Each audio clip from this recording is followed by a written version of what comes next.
God's blessings to everyone. This is a DGHradio.com news and information news update for the British Virgin Islands, and I'm reporter EVH, reporting the news covering the latest developments from across the British Virgin Islands.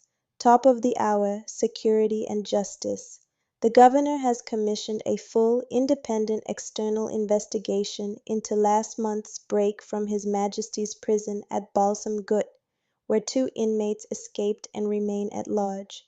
The review will be conducted with overseas partners and will probe what went wrong and how to prevent a repeat. Authorities insist the public's safety is the priority as police continue a territory-wide search and follow multiple leads day and night. Staying with justice, the magistrates' courts on Tortola and Virgin Gorda have moved all matters to a virtual format until further notice as a security measure. Parties are being advised to contact the magistracy for Zoom access details, and officials apologized for the disruption. The aim is to keep cases moving while mitigating risk, so check your notices and keep your contact information current with the court. A territory-wide safety strategy is also getting a boost. The governor says a senior strategic security advisor will be appointed early next year, fully funded by the United Kingdom.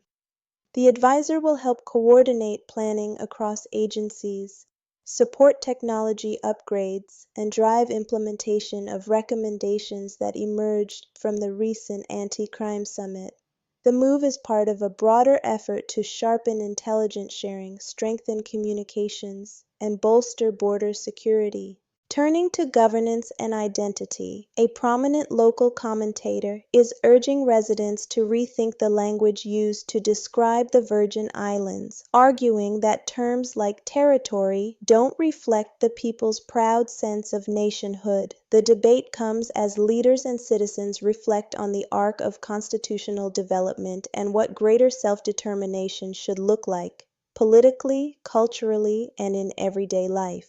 Whether one agrees or not, the conversation is prompting many to examine how words shape policy and pride. At the House of Assembly, residents were invited to a special sitting this week to mark the 75th anniversary of the restoration of the Virgin Islands legislature. Lawmakers reflected on the journey of self-governance, celebrated achievements, and discussed priorities for the next chapter. The commemoration underscores a month of civic activities aimed at educating the public and engaging young people in democratic life. Public services with a community focus.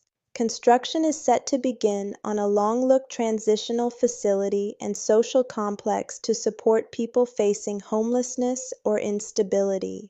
The center will provide temporary housing and wraparound services such as counseling, job readiness, and reintegration, coordinated by the Social Development Department and partners.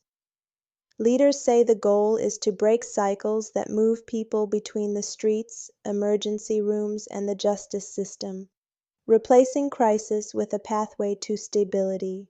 Education meets energy this month as the BVI Electricity Corporation launches What's Going On, a week of hands-on tours and learning at its power stations.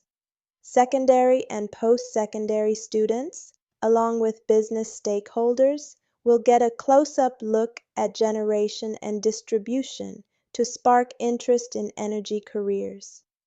Organizers say the program connects classroom learning to real-world opportunities in a sector that powers every other industry. Tourism and culture next. The Ubersuka cruise is scheduled to bring more than 3,000 visitors to Road Town for an afternoon into evening celebration of Caribbean music and heritage. Expect guided excursions, a festive road experience, and a major concert featuring regional stars alongside homegrown talent, open to both passengers and the public. Officials are welcoming the event as a showcase of Virgin Islands hospitality and a timely boost for small businesses in food, retail, and transport. Community and faith on display in Tortola. Attendance overflowed at a church showcase where participants portrayed figures from sacred history through dress, talent, and Q&A. Top honors went to a standout portrayal celebrated for poise and engagement, with other awards recognizing creativity and interpretation. Organizers say the uplifting evening strengthened fellowship across generations, and they're exploring making it an annual tradition. In sports, 8 young swimmers, 5 girls and 3 boys, are set to represent the Virgin Islands at the OECS Swimming Championships in St. Vincent and the Grenadines from November 7th through 9th. Despite limited training facilities at home, the team has shown resilience and enthusiasm under experienced coaching. After a solid return to competition last year, the athletes are eager to build on that momentum and bring home personal bests. And finally, a quick look at civic life on the move. As the territory works through security upgrades, governance reforms, and infrastructure projects, public engagement remains essential. Whether it's attending a house sitting, supporting youth athletes, or participating in an energy education tour, every voice and pair of hands helps shape the Virgin Islands' next 75 years. Call to action. If you have community announcements, news tips, or corrections for this report, please send them to our newsroom via text or WhatsApp and follow dghradio.com for updates and live alerts. I'm your reporter, EVH, signing off for DGHradio.com. Remember, EVH and DGH. Together we explain, verify, and highlight as we deliver global headlines. Because on DGHradio.com, the news never sleeps.